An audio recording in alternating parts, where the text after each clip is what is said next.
শুধু অপেক্ষা করছিলাম কবে কলকাতার টেস্ট ফেয়ারের মেলাটা শেষ হবে, ফেস্টিভ্যালটা। কিছু কিছু মেলা ভিডিও দিচ্ছে 70 টাকা উসুল, ছেলে দেখে আসলাম। হে মামুনি, বলতে কি চাস?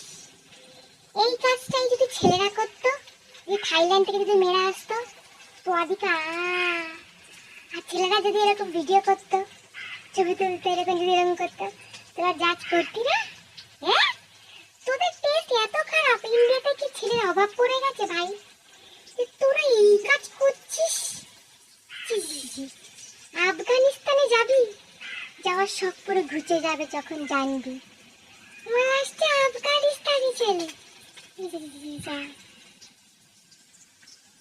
মানে আমি স্পিচলেস, কি বলবো মামুনি তোদের, মানে I'm shattered, I'm speechless right now. ভাবছি, আবার ভেবে বলবো।